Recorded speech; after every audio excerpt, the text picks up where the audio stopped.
Bem-vindos, estamos no Break-Even Point, programa que hoje vai olhar para a Conta Geral do Estado, este importante instrumento que relata a forma como o Orçamento do Estado foi gasto ao longo de 2024, passou pela Assembleia da República, tendo sido aprovado quase por todas as bancadas. Aqui comigo no estúdio, como é habitual, é o meu convidado, Dr. Luís Canhembe. Dr. Luís Canhembe intervém a partir da Vila de Songo e é com ele que vou analisar exatamente esta aprovação e começo por lhe perguntar, Dr. Canhembe, o que é que representa em termos de credibilidade fiscal a aprovação pelo Parlamento da Conta Geral do Estado de 2024?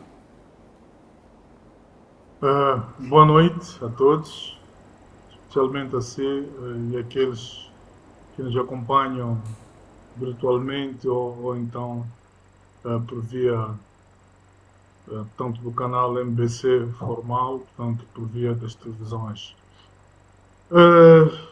Penso que aqui há uma correção que temos que fazer. Efetivamente, a Conta Geral do Estado, ou a Conta de Gerência, se preferirmos, creio que foi aprovada apenas pelo partido maioritário. Depois podemos confirmar, mas tenho a impressão que foi isso. Mas o que representa? A aprovação da conta de gerência, efetivamente, é um momento de prestação de contas. Portanto, é um momento sublime para o Estado, em que o Executivo presta contas perante o povo representado pelos deputados. Este documento indica se o Estado executou o orçamento conforme planeado e efetivamente se respeitou as regras de gestão financeira e também de contabilidade. O que representa? Representa, em termos efetivos, se que o Executivo foi credível ou não. E para a credibilidade fiscal, isto é fundamental. Para os investidores, então, mais ainda, os investidores, quando querem investir num país, tentam perceber se o governo é de facto sério, se aquilo que planeia executa em conformidade com as normas. Os parceiros de cooperação também o fazem. Então, para além de outras vertentes de análise, ou de due diligence, como se sois dizer, este fator, tanto a conta gerência, a prestação de contas do Executivo, é bastante importante. E o setor privado monitora este processo. Para quê? Para avaliar a disciplina, a transparência, mas, sobretudo, aquilo que nós estamos sempre a dizer no nosso programa, que é a previsibilidade dos processos do Estado. Quando há irregularidades recorrentes, a credibilidade sofre, naturalmente, né? Mas quando há correção e melhorias, a confiança vai aumentando tanto para os parceiros como para os investidores, o setor privado e também para o povo que olha para este processo também como um momento da avaliação do governo. Portanto, é isto que, em termos de credibilidade fiscal, como você fez a questão, é isto que representa este momento sublime para o Estado. Tanto é que a oposição apresentou algumas preocupações quanto àquilo que são ainda áreas de penumbra no que diz respeito aos fundos autónomos e a projetos externos. Será que o Governo, nas respostas às questões, aos questionamentos das bancadas que não aprovaram esta Conta Geral do Estado, terá sido eficaz, foi feliz? É o seguinte, eu fui acompanhando as discussões e percebi que houve várias críticas da oposição, principalmente, não é? E as críticas da oposição tinham como fundamento alguns pontos que eu iria elencar aqui, se calhar dois ou três. O primeiro que a oposição se referia é que há áreas ainda onde a informação é incompleta, tanto como os fundos públicos e os institutos públicos. A informação que está lá na conta de gerência ainda é incompleta. É incompleta também nos projetos financiados externamente, não é? E há aqui também, segundo a oposição, certas rúbricas de investimento público que, portanto, que não estão claras. Para além destes aspectos, a oposição referiu-se, vai-se lembrar, e que foi amplamente debatido, é o assunto ligado à gestão do Fundo Soberano. Portanto, não ficou claro para a oposição os valores destinados tanto à poupança do Fundo Soberano, não ficou claro certos valores para onde é que foram e por que foram investidos em outras rúbricas. Em relação ao governo, o governo destacou melhorias no reporte sobretudo, na digitalização dos processos, que, segundo o governo, vai melhorar os processos de controle das contas do Estado. Uh, Olhando para essas duas partes, a leitura equilibrada que eu posso fazer é que, efetivamente, houve avanços, mas ainda não é suficiente para atingir padrões internacionais de transparência e também de auditoria. Portanto, há avanços significativos e claros, mas ainda há algum espaço de melhoria e que penso que, olhando para as últimas contas de gerência, eu julgo que, em termos de melhoria, há avanços bastante significativos, mas, como eu dizia, que há ainda algum terreno por galgar. Os padrões internacionais de transparência e, sobretudo, da auditoria são muito rígidos, mas é preciso que o Estado ou as instituições do Estado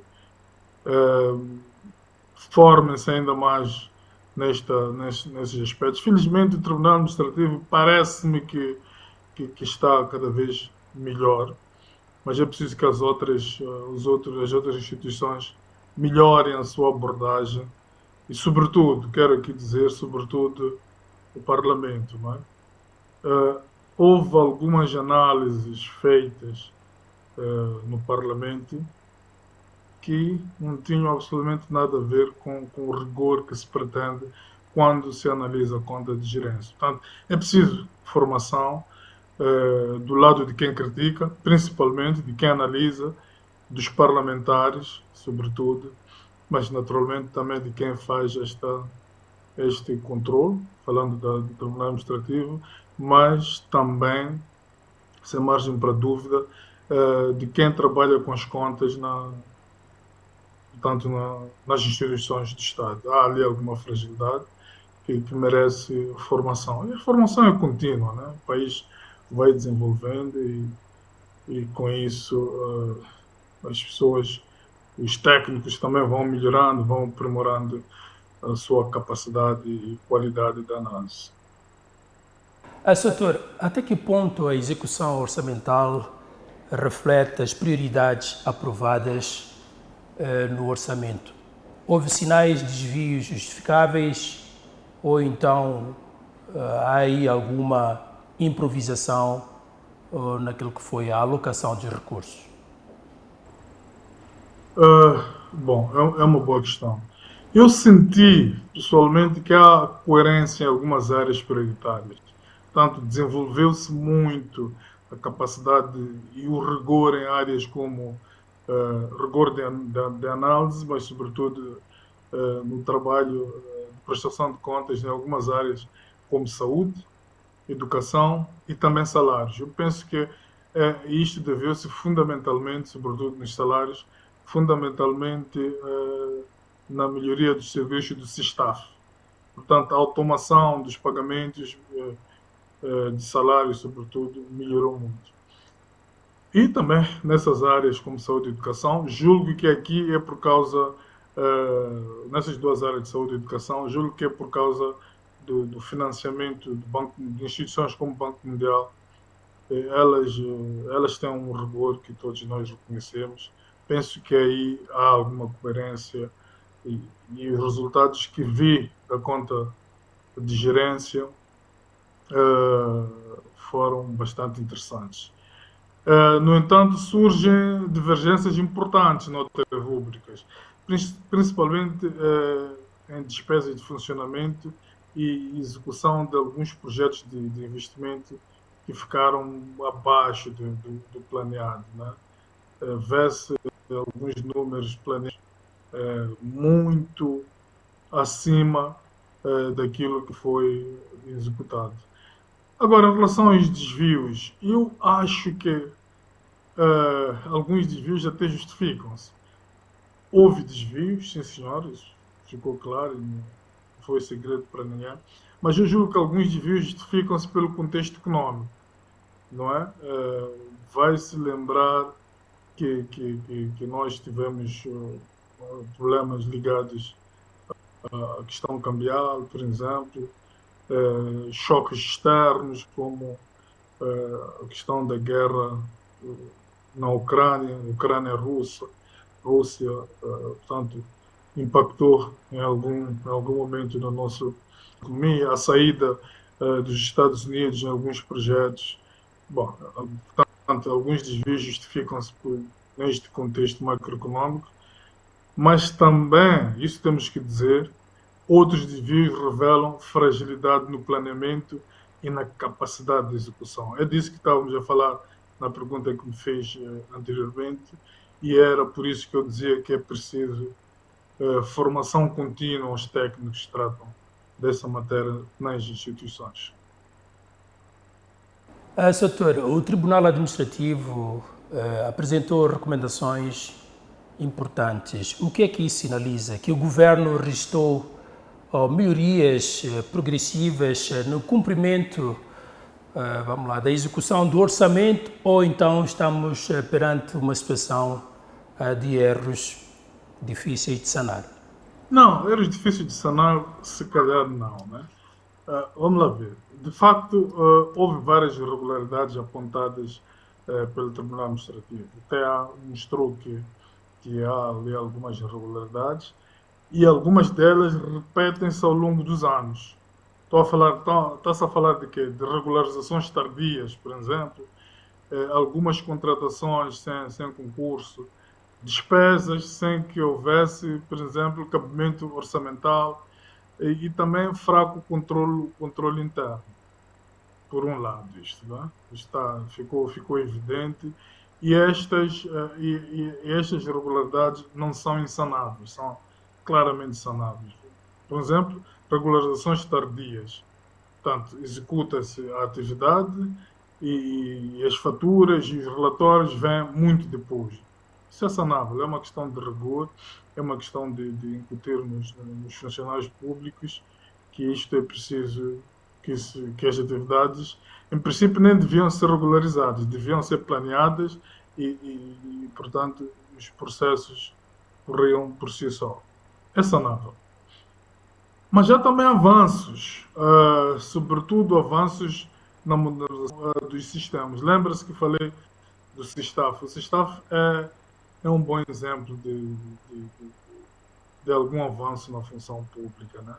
Agora, que persistem lacunas, isso é verdade. É preciso que se ultrapasse isso rapidamente. Mas, do meu ponto de vista, Nildo, o principal desafio não é apenas técnico. Eu acho que o principal desafio é institucional. É preciso que se exija maior responsabilização de quem não cumpre as normas. Porque as normas, elas estão lá. Por que tem que haver contratações sem concurso? Se a norma rege que haja concurso. Porque alguém, naturalmente, autorizou que isso acontecesse. Então é preciso responsabilizar aquele que autoriza, aquele que faz por orientações superiores e aqueles, sobretudo aqueles que não cumprem as normas. Portanto, para mim, quanto a mim, o maior desafio está aqui na responsabilização. Se isto começar a acontecer, que eu creio que até acontece em alguns momentos, eu acho que estas irregularidades de que você se refere, recorrentes, o nível de irregularidades ou sim, o nível de irregularidades vai claramente baixar. Vamos ter um gráfico contrário. Portanto, é isto que eu tinha para dizer em relação a essa questão. Tendo sido aprovado pela bancada da Frelimo, que é a maioritária, e tem sido assim quase em todos os tempos, a oposição critica aquilo que ela chama de aprovação automática. Contudo, o governo contra-argumenta e diz que houve debate e argumentos suficientes em volta, em torno deste instrumento. Onde é que nós podemos encontrar, então, um ponto de equilíbrio entre estas duas posições? Eu creio que aqui há um trabalho muito sério que tem que ser feito, não é? Ah, e esse trabalho vai ser mesmo ao nível da Assembleia da República. Por um lado, para a formação dos parlamentares em aspectos específicos, como este, que é um aspecto técnico bastante sério, este por um lado, e por outro lado, se calhar a Assembleia tem que melhorar mais a sua assessoria nesta matéria. Em relação ao que a oposição diz que são aprovações automáticas, de facto, a maioria absoluta no Parlamento, ela tende a garantir aprovações sistemáticas, até porque o contrário seria estranho. Portanto, o governo de dia é o governo que faz, cujo partido que o suporta faz a maioria absoluta, portanto, não há dúvida que assim há de ser, não é? Neste caso. É verdade que isto pode fragilizar a percepção de um escrutínio rigoroso. Portanto, quem olha e diz que a pessoa foi um partido a aprovar, então fica assim alguma dúvida.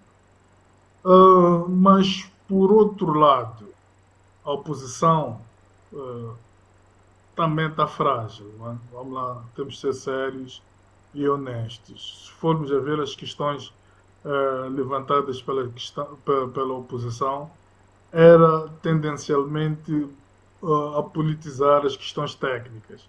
Portanto, as questões eram meramente técnicas, ou deviam ser meramente técnicas, mas eram basicamente politizadas para se ganhar algum populismo, se calhar alguns votos, ou alguma simpatia do, tanto do povo, dos cidadãos que iam acompanhando o debate.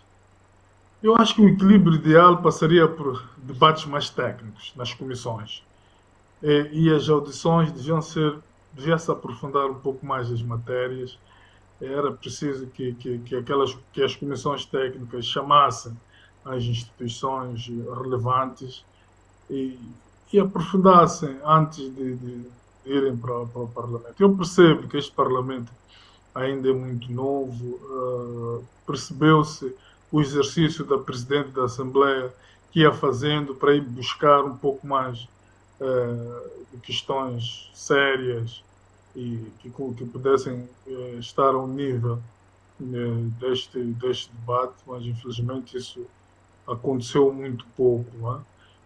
Então eu penso que era isto, eu penso que o rigor técnico pede-se em relação aos deputados e ao Parlamento, e estas questões da aprovação automática ou não, elas por si só vão se ajustando quando o debate começar a ser mais técnico. É preciso que haja capacidade e alguma independência até na avaliação dos relatórios financeiros. Pede-se isso dos deputados. Pode-se dizer que é pedir demais, porque nem todos são formados em finanças. Não precisa ser formado em finanças como tal, mas é importante que se rodeie de pessoas que entendam da matéria e que as comissões façam um trabalho mais aprofundado. Eu acho que aqui iria responder nestes termos, Nildo, e depois tudo o resto vai se ajustando. Doutora, esta conta-gerência é suficientemente clara para nos permitir perceber a real dimensão da dívida pública, ou estamos numa situação de uma narrativa de melhoria ou então de riscos emergentes? O que é que se pode dizer?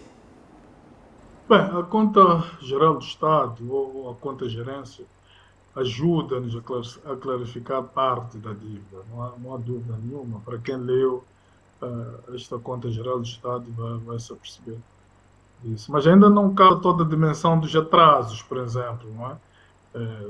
Quando falo de atrasos, atrasos de pagamentos que muito recentemente foi badalado, pelo menos nas mídias e nos corredores financeiros, ele não capta toda a dimensão deste atraso, que são as dívidas internas, neste caso, né?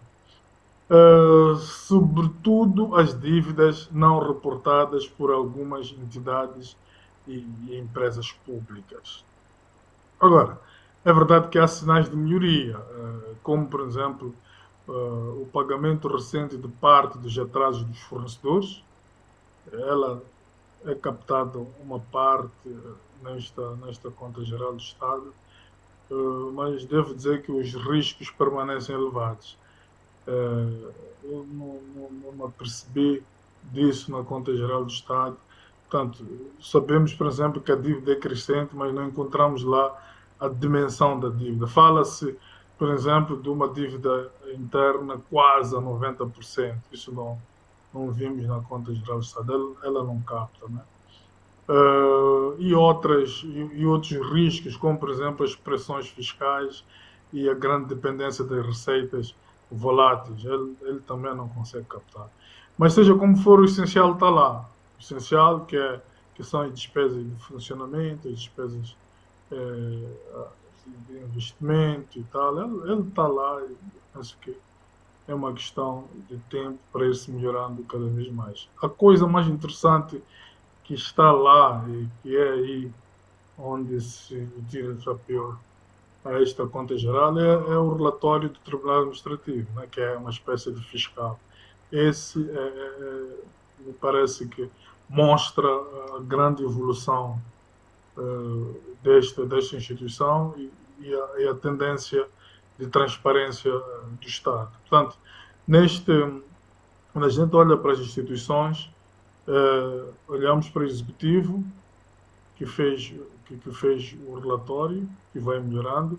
Olhamos para o Tribunal Administrativo, que fez a fiscalização, que emitiu os pareceres, que eu daria a melhor nota neste processo, quando se olha para instituições. E depois, quando olhamos para o Parlamento, temos alguma dúvida, sobretudo na análise que faz a oposição e na politização. Portanto, seria aqui a nota negativa quando olhamos para este triângulo das instituições. Doutora, o Tribunal Administrativo constatou que parte das receitas provenientes das mais-valias de gás que deveriam transitar pela conta, ou melhor, deveriam passar pela conta transitória, assim que é, do Fundo Soberano, não foi devidamente registada. O que isso revela sobre a disciplina fiscal e o cumprimento das regras estabelecidas para a gestão das receitas, uma flagrante violação. Que comentário, doutora, tem a respeito desta constatação do Tribunal Administrativo? Esta foi das questões mais politizadas, não é? Mas podemos tentar esclarecer algumas coisas. Por exemplo, essa constatação, eu diria que é sensível, porque junta dois problemas. O primeiro problema é que diz-se que as receitas não registradas na conta transitória, nesse caso, aliás, as receitas não foram registradas na conta transitórias, como, por exemplo, é exigido hoje. Portanto, hoje exige-se que as receitas devem ser registradas na conta transitória. E pelo debate que se sugeriu e a afirmação que faz, elas não foram registradas. O segundo, as receitas que entraram antes de existir a lei, está ao ponto. Antes de existir a lei, cria uma lacuna legal. Então vamos lá ver. O que aconteceu é que quando começou o assunto das receitas do oil and gas, as mais-valias, não tínhamos a lei. Portanto, não havendo lei, o Estado, sendo receita do Estado, naturalmente que aloca os valores consoante as necessidades. E é preciso, naturalmente, que mesmo sendo assim, é preciso que haja algum rigor. E foi isto que aconteceu. A lei apareceu depois. Portanto, a lei que exige que se registre na conta transitória apareceu depois. Então, o que é que temos? Temos uma lacuna legal e contabilística até, enquanto não existia a lei. E, entretanto, como deve depender, o Estado aí está coberto de razão. Né? Quando as receitas entram antes do quadro legal que rege o seu tratamento, o Estado deve ter mecanismos claros para reconciliação e transparência retroativa. Portanto, não se diz que o Estado não pode usar o valor, porque não existia a lei. O Estado deve usar o valor tendo em conta as suas necessidades. Em termos técnicos, é preciso que depois de existir a lei, neste caso, que haja mecanismos de reconciliação das contas e que haja também transparência, ainda que seja de forma retroativa. Isto não é apenas uma falha técnica, é uma questão de governance fiscal, né? E também de disciplina no tratamento das receitas dos recursos naturais. Preciso que isto fique claro.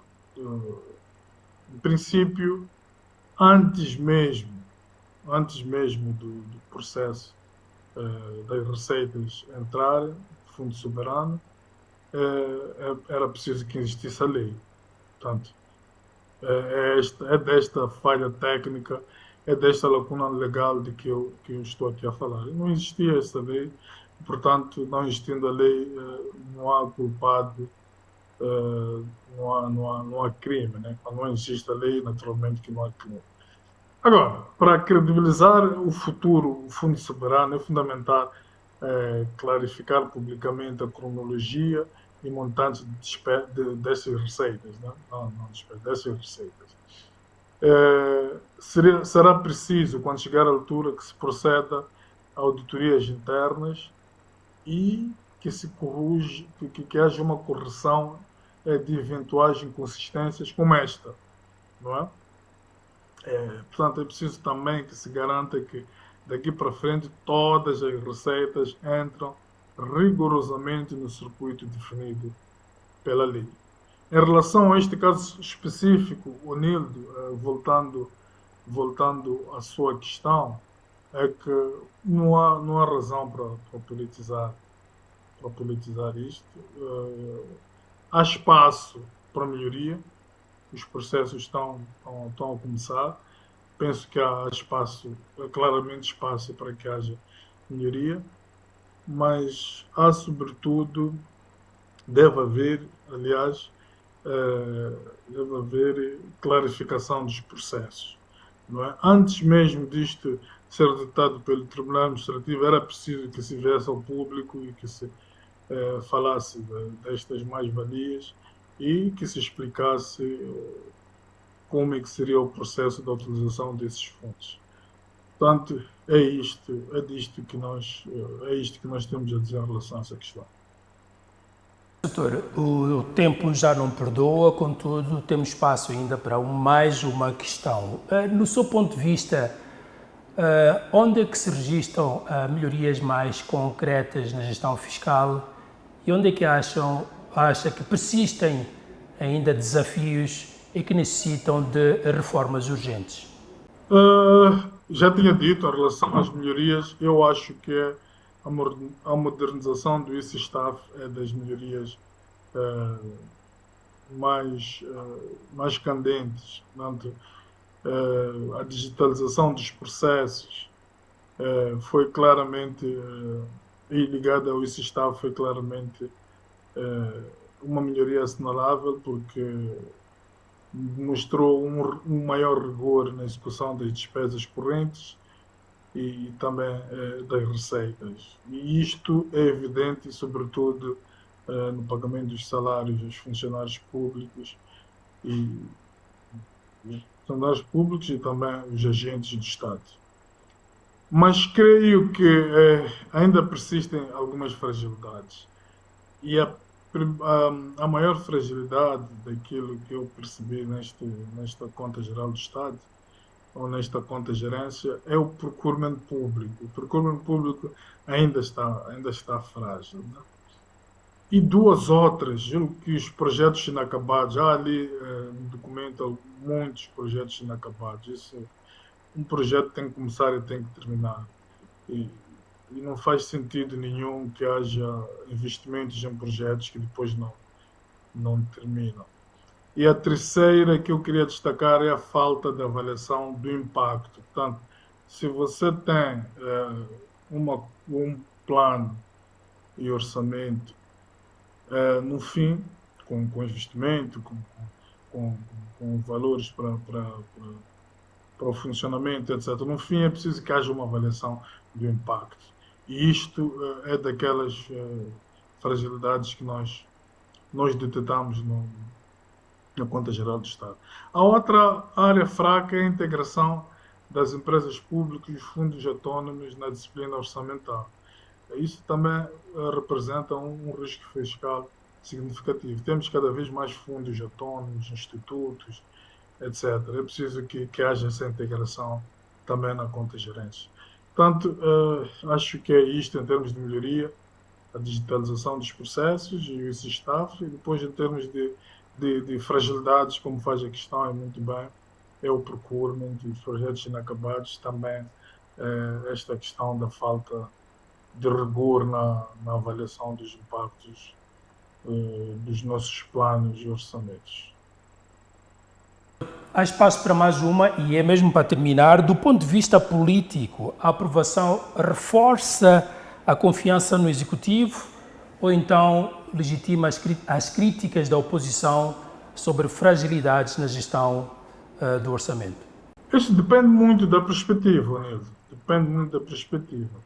Para o Executivo, naturalmente, que a aprovação simboliza a estabilidade institucional. Eu acho que é isto, né? Portanto, uma instituição, quando dá a cara portanto, e apresenta as suas contas e o resultado tanto das suas atividades, isto de facto simboliza algum rigor e estabilidade institucional.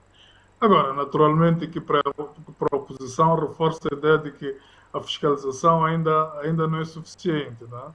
Ainda não há rigor suficiente no nosso país. Tudo que eu percebi na maioria parlamentar. No fim, a confiança institucional não depende apenas da aprovação, vamos ser honestos, mas depende da qualidade da execução e do cumprimento das recomendações do Tribunal Administrativo. Isto é o que verdadeiramente fortalece o Estado perante o público e perante os investidores. E quanto a mim, as críticas da oposição, neste caso específico, podem fazer sentido do ponto de vista político, mas do ponto de vista de rigor técnico não fazem o mínimo de sentido. Era preciso que esta oposição ajudasse mais no processo de fiscalização da Conta Geral do Estado, mas do ponto de vista técnico, com rigor técnico, com comentários mais técnicos. Se revermos todas, sem exceção, as intervenções da oposição, vai perceber, o Nilde, que não houve nenhuma questão técnica, o que significa que a oposição não esteve tão preparada para este momento tão sublime da nossa República. Né? É isto mesmo. Obrigado, Sr. Doutor. Quero agradecer a sua presença a partir daí da Vila de Songo e renovo o convite para mais um encontro daqui a uma semana.